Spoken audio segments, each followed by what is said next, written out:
Hi everyone. So in the last class, we have detailedly discussed about the rotation revolution of the Earth and their implications, and also we have detailedly discussed about latitudes and longitudes. Along with latitudes, we also discussed about the heat zones, and longitudes. They are useful for calculating the time. Okay. So we have detailedly discussed about that. Now we'll move on to the next important topic, that is the interior of the Earth. The first topic of the geomorphology, that is interior of the Earth. Okay. So just like onion, when you peel off the layers of onion, when you peel the outer layer, what you will get is the middle layer, and when you peel off the middle layer, you will get the inner layer. So similarly, Earth also has three layers. Earth interior has three layers. Okay. Core, mantle, crust, or from crust, mantle, core. So these are the interior layers of the Earth: crust, mantle, and core. Okay, just like onions కి ఎట్లయితే layers ఉంటాయో అట్లా earth కూడా layers ఉంటాయి. Crust mantle కనిపిస్తుంది, mantle కింద core ఉంటుంది. కోర్లో మళ్ళీ ఇన్నర్ కోర్, అవుటర్ కోర్ ఉంటుంది. Okay, right. So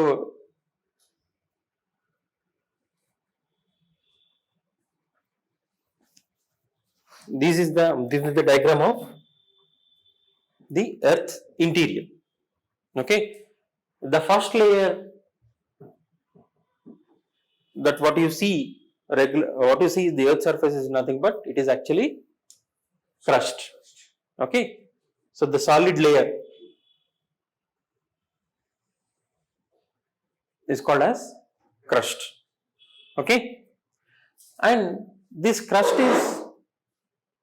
is thick in continental part. Continental part లో crust అనేది థిక్ ఉంటుంది. ఓషానిక్ ప్లేస్లలో, oceanic region, the thickness is very low. So the continental crust is thick, the oceanic crust is thin. అర్థమవుతుందా? Continents దగ్గర crust thick ఉంటుంది, ocean దగ్గర thin ఉంటుంది. ఓకే, సో అందుకనే ఓషన్స్ దగ్గర జస్ట్ ఒక 5 కిలోమీటర్స్ వెడుతూ ఉంటే డిస్టెన్స్ ఉంటే క్రస్ట్ది, కాంటినెంటల్ దగ్గర 50 అబోవ్ 60, మౌంటైన్స్ ఉంటేనైతే 80 కిలోమీటర్స్ థిక్నెస్ వరకు ఉంటుంది క్రస్ట్. ఓకే, కానీ డెన్సిటీ వచ్చేసరికి ఓషానిక్ క్రస్ట్ డెన్సిటీ ఎక్కువ ఉంటుంది compare to continental crust. So crust లో ఏ క్రస్ట్ థిక్ ఉంటుంది? కాంటినెంటల్. థిన్ ఏది ఉంటుంది? ఓషనిక్. కానీ డెన్సిటీ ఉన్నప్పుడు రివర్స్, ఓషనిక్ క్రస్ట్ డెన్స్ ఉంటుంది when compare to continental crust. అర్థమైందా? కాంటినెంటల్ క్రస్ట్ అంటే కాంటినెంట్ రీజియన్, ఓషనిక్ క్రస్ట్ అంటే ఓషన్ వాటర్ కింద ఉండేది oceanic crust. Okay, so oceanic crust thin ఉంటుంది కాబట్టి వాటర్ అంతా అక్కడ స్టోరేజ్ అవుతుంది కదా. Oceans are nothing but depressions. Okay, ఇంతవరకు క్లియర్? రైట్. అండ్ క్రస్ట్ ఈ సాలిడ్ ఉన్నప్పటికీ కొంచెం బ్రిటల్ ఇన్ నేచర్ ఉంటుంది, అంటే బ్రేక్ చేయొచ్చు దాన్ని. స్ట్రాంగ్ సాలిడ్గా ఉన్నప్పటికీ ఇట్ కెన్ ఈజీలీ బ్రోకెన్. ఇప్పుడు మనకు చిక్కీ ఉంటుంది కదా, బెల్లం పట్టి, అది హార్డ్గానే కనిపిస్తుంది కానీ దాన్ని బ్రేక్ చేయొచ్చు. ఓకేనా? అర్థమవుతుందా? రైట్. క్రస్ట్ కింద ఉన్న లేయర్ మ్యాంటిల్. సరే, మరి క్రస్ట్ థిక్నెస్ ఎంత ఉంటుంది అంటే 0 to 100, అంటే 0 to 100 కిలోమీటర్స్ థిక్నెస్ ఉంటుంది. దేనిది? క్రస్ట్. ఎక్కడ థిక్ ఉంటుంది? కాంటినెంట్. ఎక్కడ థిన్ ఉంటుంది? Ocean. Okay, then immediately crust కింద ఉన్న layer mantle. Okay, so crust నుంచి అరౌండ్ 2900 కిలోమీటర్స్ వరకు ఉంటుంది mantle. Okay, so earth radius ఎంత అనుకుంటున్నారు? 6370 కిలోమీటర్స్ డెప్త్ ఉంటుంది కోర్ వరకు. క్రస్ట్ నుంచి కోర్ వరకు తీసుకుంటే అరౌండ్ 6370, అంటే 6000+ కిలోమీటర్స్ ఉంటుంది. అయితే ఈ మ్యాంటిల్ ఎక్స్టెన్షన్ ఎక్కడి నుంచి అవుతుంది? క్రస్ట్ బాటమ్ నుంచి 2900 కిలోమీటర్స్ వరకు ఉంటుంది. దేని థిక్నెస్? Mantle thickness. ఓకేనా? Is it clear? అందరికి అర్థమవుతుందా? అయితే క్రస్ట్ అనేది 2 మేజర్ మినరల్స్ తో ఫామ్ అయి ఉంటుంది, సిలికాన్ అండ్ అల్యూమినియం. అందుకే క్రస్ట్ దేంతో డామినెంట్ ఉంటుంది అంటే సియాల్. మ్యాంటిల్ దేంట్లో డామినెంట్ ఉంటుంది అంటే ఇక్కడ సీమా, సిలికా అండ్ మాగ్నీషియం. మరి కోర్ దేంట్లో డామినెంట్ సార్ అంటే knife, nickel and ferrous. Okay, so the crust is made up of Sial, mantle is made up of seema, that is silicon and magnesium, అంటే dominant minerals. Core లో nickel and ferrous, nickel and ferrous. Getting my point? So crust, mantle and core. So మనం mantle discuss చేస్తున్నాం. Crust to mantle distance 2900 kilometres ఉంటుందని చెప్తాం మనం thickness. అయితే mantle is majorly solid. ఓకేనా? అయితే మనకి ఇక్కడ లిథోస్పియర్ అనే థింగ్ ఉంటుంది. Lithosphere, what is lithosphere? Crust plus upper part of mantle ని లిథోస్పియర్ అంటారు. ఓన్లీ క్రస్ట్ కాదు, crust plus upper part of mantle ఏమంటారు? Lithosphere. Crust plus upper part of mantle is lithosphere. Okay, ఈ lithosphere అనే కింద, lithosphere కింద అంటే ఒక లిథోస్పియర్ 0 to 200 కిలోమీటర్స్ ఉంటే, లిథోస్పియర్ కింద 200 to 400 కిలోమీటర్స్ వరకు మనకి ఆస్థెనోస్పియర్ అనే లేయర్ ఉంటుంది. ఏది? దాని పేరేంటి? ఆస్థెనోస్పియర్. దేని కింద? లిథోస్పియర్ కింద. లిథోస్పియర్ అంటే ఏంది? Crust plus upper part of mantle, మొత్తం మ్యాంటిల్ కాదు, just upper part of mantle lithosphere. Lithosphere కింద ఏముంటది? ఒక 100 కిలోమీటర్స్ వరకు ఆస్థెనోస్పియర్ ఉంటుంది. ఆస్థెనోస్పియర్ దేంట్లో పాటు? మ్యాంటిల్లో పాటు. ఓకే, సో ఈ ఆస్థెనోస్పియర్ అనేది విస్కస్ నేచర్ ఉంటుంది. విస్కస్ నేచర్ అంటే మన ఇప్పుడు వాజ్లిన్ జెల్ ఉంటుంది చూడు, జెల్లీ లాగా ఉంటుంది asthenosphere. Okay, so actually asthenosphere మీద లిథోస్పియర్ ఫ్లోట్ అవుతుంది. అర్థమవుతుందా? So lithosphere actually is floating on asthenosphere, jelly structure. మన కింద మ్యాంటిల్ అంటే కంప్లీట్లీ సాలిడ్. అయితే మనం ఇంటీరియర్ ఆఫ్ ది ఎర్త్ కిందికి వెళ్తున్న కొద్దీ టెంపరేచర్స్ అనేది హై ఉంటుంది, ప్రెషర్ కూడా హై ఉంటుంది. అందుకే హార్డ్లీ హ్యూమన్ బీయింగ్స్ అనేది 4 to 5 కిలోమీటర్స్ ట్రావెల్ చేయగలుగుతారు. ఇప్పటివరకు మన డ్రిల్లింగ్ మెషిన్ తో, డ్రిల్లింగ్ అంటే ఓషన్, డీప్ ఓషన్ డ్రిల్లింగ్ వరకు 11 కిలోమీటర్స్ వెళ్ళగలిగినాం అంతే. కిందికి వెళ్ళిన కొద్దీ ప్రెషర్ కానీ టెంపరేచర్ కానీ ఎక్కువ ఉంటుంది. అందుకే మనకి ఇంటీరియర్ ఆఫ్ ది ఎర్త్ గురించి డైరెక్ట్ సోర్సెస్ వల్ల తెలుసుకునే ఇన్ఫర్మేషన్ చాలా తక్కువ, ఇండైరెక్ట్ సోర్సెస్ మీదే ఎక్కువ తెలుసుకుంటాం. సో ఇండైరెక్ట్ సోర్సెస్ లో మనకు బాగా హెల్ప్ అయ్యేది ఏది అంటే earth quakes. Earth quake waves అనేది మనకి ఒరిజినేట్ అయినప్పుడు ఇంటీరియర్ ఆఫ్ ది స్టడీకి చాలా హెల్ప్ అవుతుంది. ఇది డీటెయిల్ గా మనం ఎర్త్ క్వేక్స్ డిస్కస్ చేసినప్పుడు ఎర్త్ క్వేక్స్ వేవ్స్ ఎట్లా హెల్ప్ అవుతుంది అనేది మనం డిస్కస్ చేద్దాం, ఇంటీరియర్ ఆఫ్ ది ఎర్త్ అర్థం చేసుకోవాలి. Okay, so crust plus upper part of mantle is called lithosphere. ఈ లిథోస్పియర్ కింద ఉండేది asthenosphere. Asthenosphere is part of mantle. Okay, asthenosphere ఎట్లుంటది? ఆస్థెనోస్పియర్ జెల్లీ స్ట్రక్చర్, మిగతా మ్యాంటిల్ అంతా solid jelly. So lithosphere floats on asthenosphere. ఇక్కడ వరకు క్లియరా? Okay, so ఈ మ్యాంటిల్ లో ఈ సాలిడ్ పార్ట్ ఏదైతే ఉందో దీన్ని అంతా మిజోస్పియర్ అంటారు.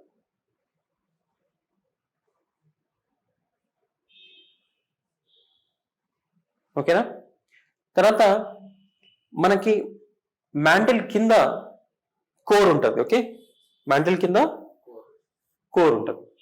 ఈ core 2 types, outer core, inner core. Outer core and inner core. So గుర్తుపెట్టుకోవాలండి స్టార్ మార్క్ పైన అంటే అవుటర్ కోర్ అనేది లిక్విడ్ స్టేట్ లో ఉంటది, మిగతా అంతా పైన సాలిడ్ స్టేట్ కదా. అవుటర్ కోర్ అనేది లిక్విడ్ స్టేట్ లో ఉంటుంది. ఎందుకు అంటే మనం కిందికి వెళ్ళిపోతున్న కొద్ది టెంపరేచర్స్ పెరుగుతాయి, సో మెటీరియల్ అనేది మెల్ట్ అయిపోతుంది. సో అందుకని అవుటర్ కోర్ లో మెటీరియల్ ఏ స్టేట్ లో ఉంటుంది? Liquid state. మళ్ళీ లాస్ట్ లేయర్ ఇన్నర్ కోర్. ఇక్కడ మళ్ళీ గమ్మత్తు ఇన్నర్ కోర్ సాలిడ్ ఉంటుంది. ఎందుకు ఇన్నర్ కోర్ సాలిడ్ ఉంటుంది? టెంపరేచర్స్ ఎక్కువ ఉంటాయి కదా, లిక్విడ్ ఉండాలి కదా. ఎందుకు మరి solid?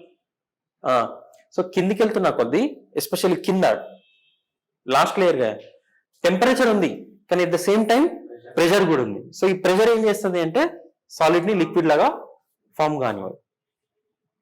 Okay, so temperature pressure రెండు హై ఉండడం వల్ల inner core is solid in nature. ఓకేనా, అర్థమైందా? So this is about the interior layers of the earth. So ఈ అవుటర్ కోర్ రీజియన్ ని బారిస్పియర్ కూడా అంటారు. సో మనకేముంటుంది? First crust, mantle, core. Crust లో కాంటినెంటల్ క్రస్ట్ థిక్ ఉంటుంది, ఓషనిక్ క్రస్ట్ థిన్ ఉంటుంది. కానీ డెన్సిటీ వచ్చేసరికి ఏది హై ఉంటుంది? ఓషనిక్ క్రస్ట్ ఎక్కువ ఉంటుంది compare to continental crust. Crust thickness అనేది మాక్సిమం కాంటినెంట్స్ లో ఎక్కువ ఉంటుంది, ఓషనిక్ క్రస్ట్ లో తక్కువ ఉంటుంది. సో 0 to 100 అట్లా ఉంటుంది. దెన్ క్రస్ట్ కింద ఉండలేరు mantle. Okay, so crust plus upper part of the mantle is called lithosphere.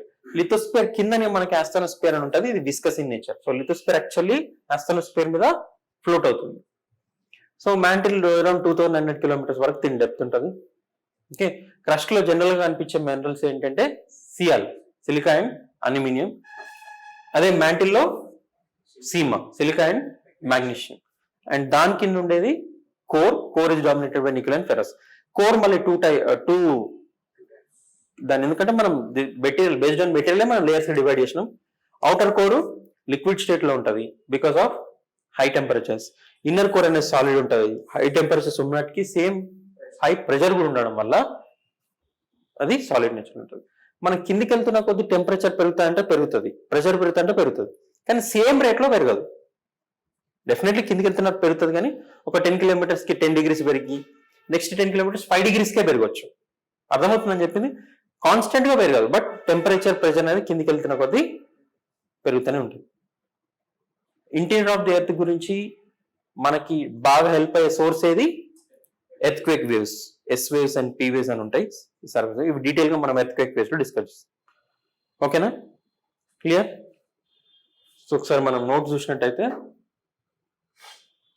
So crust అనేది ఆల్రెడీ అని చెప్పిన, crust is the outer most layer of the earth. ఇది బ్రిటిల్ ఇన్ నేచర్, అంటే hard ఉన్నప్పటి it can be broken. So crust ని 2 types లో divide చేయొచ్చు, continental crust and oceanic crust. Continental crust thick ఉంటుంది, ఓషనిక్ క్రస్ట్ థిన్ ఉంటుంది. కానీ డెన్సిటీకి వచ్చేసరికి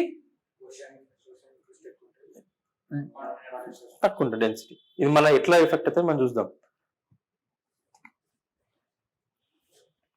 సో క్రస్ట్ అనేది జస్ట్ ఒక 1% ఆఫ్ ఎర్త్ వాల్యూమ్ కవర్ చేస్తుంది.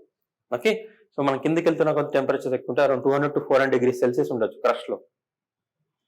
Okay,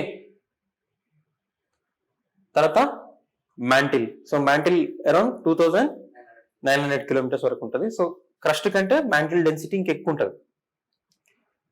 so crust plus upper part of mantle ఏమంటని చెప్పినా మనం లిథోస్పియర్. అదొక 10 to 200 kilometers ఉంటుంది. దాని కింద 200 to 400 kilometers వరకు మనకి ఏముంటుంది? ఆస్థెనోస్పియర్. దీని నేచర్ ఎట్లుంటుంది? So the upper portion of the mantle is called asthenosphere, extending up to 400 kilometers. The word astheno means weak. So it is the main source of magma with kinds of, ఎందుకంటే అది ఏ state లో ఉంటుంది? Jelly state లో. తర్వాత core 2 types, outer core, inner core. Outer core ఏ stage లో ఉంటుంది?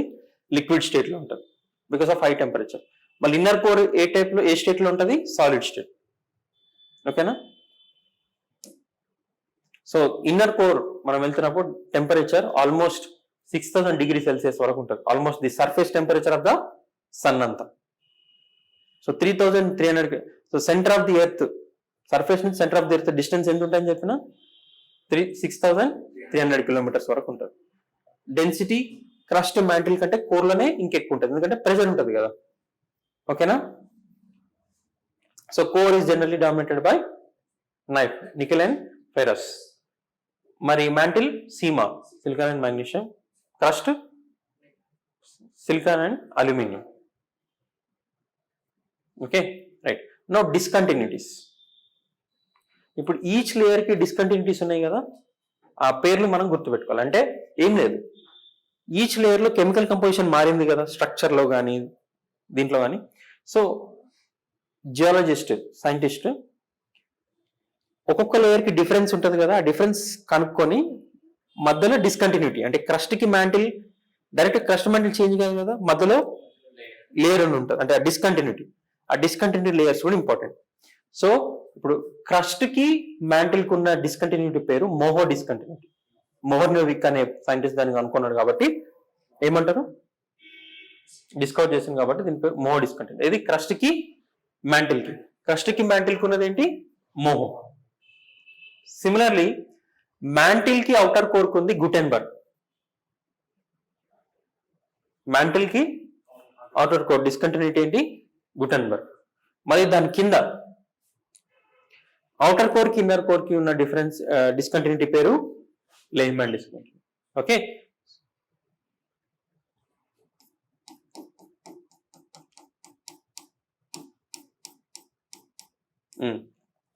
చూడండి,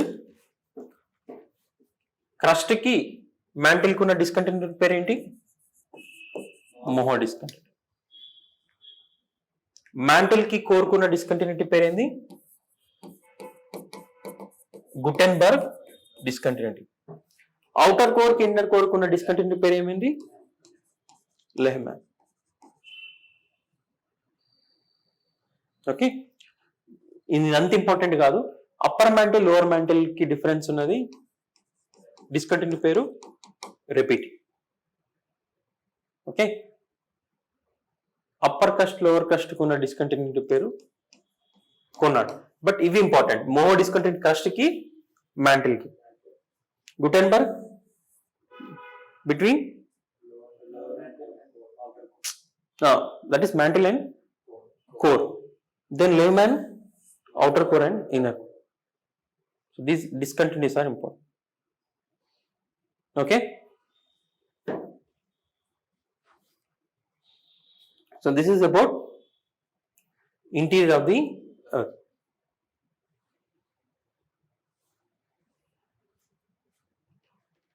Right,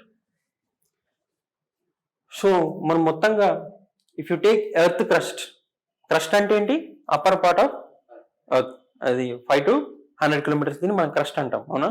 సో ఈ క్రస్ట్ లో డామినెంట్ మినరల్ ఏది, ఓన్లీ క్రస్టే తీసుకుంటే ద డామినెంట్ మినరల్ ఏంది అక్కడ, ఆక్సిజన్, సెకండ్ సిలికాన్, తర్వాత iron. So oxygen, silicon, aluminium and iron are dominant minerals in the earth crust. కానీ నువ్వు ఎంటైర్ ఎర్త్ తీసుకుంటే అంటే క్రస్ట్ మ్యాంటిల్ కోర్ ఎక్కువ డామినెంట్ మినరల్ ఏంది అక్కడ, ఐరన్, ఫాలోడ్ బై తర్వాత ఇది గుర్తుపెట్టుకోండి, జస్ట్ ఒక 2 పాయింట్. ఓకేనా. So this is about interior of the earth. Clarity వచ్చింది అందరికి ఇంటీరియర్ ఆఫ్ ది ఎర్త్ గురించి.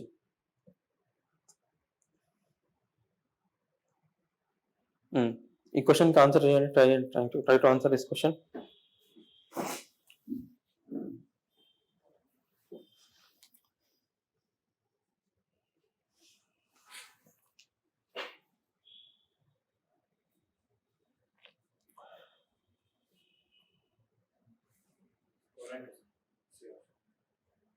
Answer is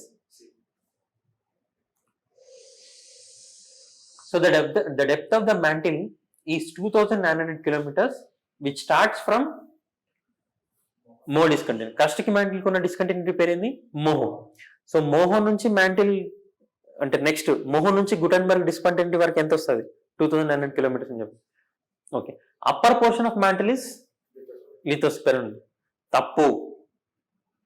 just upper portion of mantle కాదు, crust plus upper part of mantle is called lithosphere. అక్కడ ఏం చెప్పింది, just upper portion of mantle అన్నాడు. So second statement తప్పు. Third, mostly mantle is in liquid state అంటే కాదు, mostly mantle is in solid state. So answer is only 1. Answer is only 1.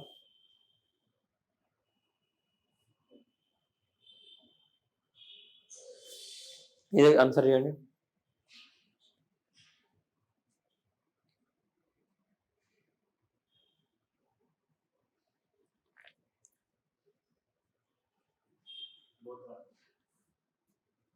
So oceanic crust is denser than continental crust.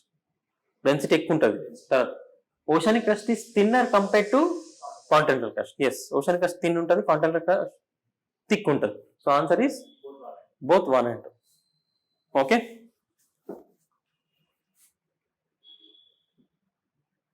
Next concept